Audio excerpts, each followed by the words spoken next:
नमस्कार, नया दृष्टिकोण न्यूज चैनल में आपका स्वागत है। मैं दीपक कुमार गुप्ता और हम बता दें कि आज नया दृष्टिकोण के प्रधान कार्यालय में आरजेडी के पंचायती प्रकोष्ठ के प्रदेश सचिव राजू यादव जी आए हुए हैं। और देखिए, ये एक पेशे से शिक्षाविद हैं और शिक्षा का अलग जगाने का समाज में इनका बहुत बड़ा योगदान है, क्योंकि बसंतपुर में इनका एक अपना छोटा मोटा स्कूल भी चलाते हैं और बच्चों को शिक्षित करते हैं। सबसे पहले सर, मेरा चैनल में आपका स्वागत है। बहुत बहुत धन्यवाद। चलिए सर, आप हमारे स्टूडियो में आए और सबसे पहले तो हम बिहार के कानून व्यवस्था और जो पुलिस प्रशासन का व्यवस्था, इस पर बात करेंगे। आए दिन देखा जाए तो प्रतिदिन ऐसा देखने को मिल रहा है कि जो अभी प्रशासनिक व्यवस्था है बिहार में, बिल्कुल बदला बदला सा दिख रहा है। अपराधी पुलिस पर कहीं ना कहीं हावी बन रहे हैं, कई जगह पुलिस पर भी हमले कर दिए जा रहे हैं, जनता असुरक्षित महसूस कर रही है। क्या कहना चाहेंगे इस पर? सबसे पहले नया दृष्टिकोण न्यूज चैनल में 1000 से ज़्यादा सब्सक्राइबर हो गए हैं। इसके लिए आपको और आपके पूरी टीम को दिल की गहराइयों से धन्यवाद देता हूं। धन्यवाद। और उम्मीद करता हूं कि आने वाले समय में आपका चैनल पूरे देश और दुनिया में जितने भी लोग देख रहे हैं, मैं उनको भी हृदय की गहराइयों से धन्यवाद देता हूँ। धन्यवाद। साथ ही साथ आपने जो प्रश्न किया है, तो सिर्फ बिहार सहित पूरे देश में 2014 के बाद से जिस सत्ता की परिवर्तन हुई और इस परिवर्तन के दौर में अपराध, हत्या, लूट, मर्डर बढ़ा है। कहीं ना कहीं विकास किसी न किसी क्षेत्र में हुआ है। वो तो सरकार का कार्यकाल है, सरकार आएगी, सरकार जाएगी, विकास तो करना है। जहां तक बात बिहार की आपने किया है और जहां तक बात हो रही है सिवान जिले की, तो अखबार के पन्ने को उठाकर देखिए, सोशल मीडिया को उठाकर देखिए, तो पता चलता है कि लूट आखिर हुई है तो इसमें किसकी संलग्नता है, हत्या हुई है तो इसमें किसकी संलग्नता है, कहीं किसी तरह का कोई कांड हुआ है तो इसमें निष्क्रिय रूप से कौन दिखाई देता है। बात करें पुलिस प्रशासन की, तो किसी का नाम जोड़ने के लिए हत्या में पैसा लिया जाता है, नाम निकालने के लिए हत्या से पैसा लिया जाता है। कहीं मारपीट की घटनाएं घटी, व्यक्ति कोई उसमें शामिल नहीं है, लेकिन उसको उस केस में नाम देने के लिए पैसा लिया जाता है, नाम हटाने के लिए पैसा लिया जाता है। जब इस तरह का काम पुलिस प्रशासन ही करने लगेगी, तो बताइए राज्य का क्या होगा, जिला का क्या होगा और पब्लिक का क्या होगा? क्या सरकार कोई इसी कार्य के लिए बनाता है? आज अफसरशाही पूरे बिहार में बढ़ गया है। सरकार के जो भी अफसर हैं, किसी जनता जनार्दन की किसी बात को कोई सुनने वाला नहीं है। और यही कारण है कि करप्शन बिहार में बढ़ रहा है।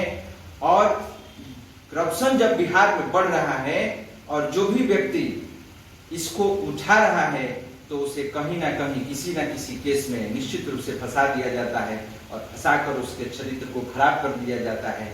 इससे भी विरोध करने वालों की संख्या घटते जा रही है। इसलिए हम प्रशासन सहित सरकार से, आपके चैनल के माध्यम से यदि मेरी आवाज उनके पास तक पहुंचती है, तो हम उम्मीद करेंगे कि इसमें निश्चित रूप से सुधार होना चाहिए। जनता का राज जब तक नहीं होगा, तो सरकार का राज से क्या मतलब है जनता को? चलिए, जनता का राज जब तक नहीं होगा तो सरकार के राज से क्या लेना देना है। ये प्रजातांत्रिक राज्य है और इसमें जनतंत्र का ही इसमें महत्व दिया जाता है।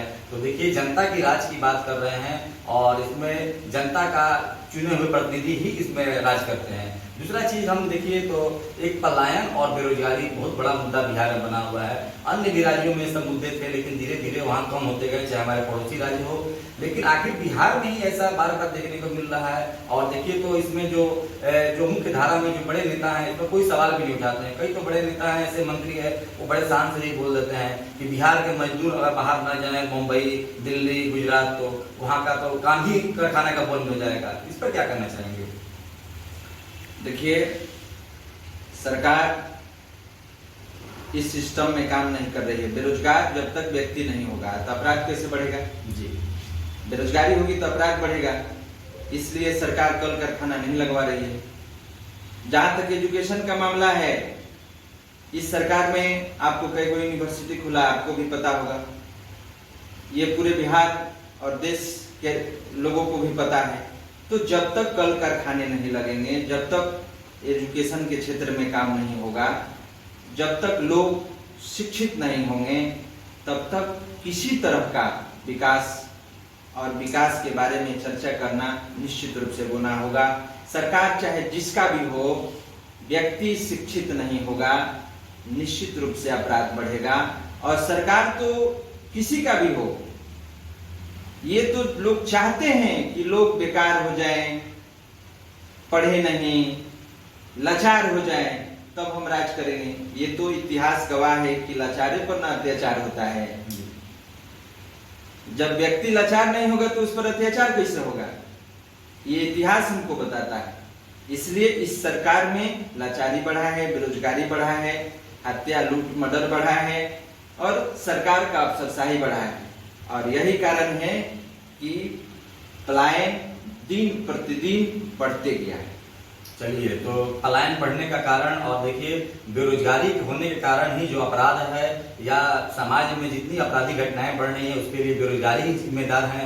बेरोजगारी ही जिम्मेदारी इसका माने मुख्य कारण है। क्योंकि देखा जाए तो यहाँ का जो स्थिति है किसी से छिपा नहीं है, बैकवर्ड इलाका है और यहाँ के बहुत सारे लोग गल्फ कंट्री या बड़े बड़े महानगरों में जाकर अपना लोग कुछ पैसे कुछ महीने के रुपए में अपना गुजारा करते हैं। हम आखिरी सवाल करना चाहेंगे, देखिए एक युवा नेता हैं और युवाओं के लिए बहुत कार्य किए हैं। क्योंकि इससे पहले ही अपना युवा जेपी यूनिवर्सिटी में भी छात्र नेता रहे थे। तो युवाओं पर इनका क्या नजरिया रहेगा, हम इनसे दो शब्द जानना चाहेंगे। युवाओं को क्या संदेश देना चाहेंगे?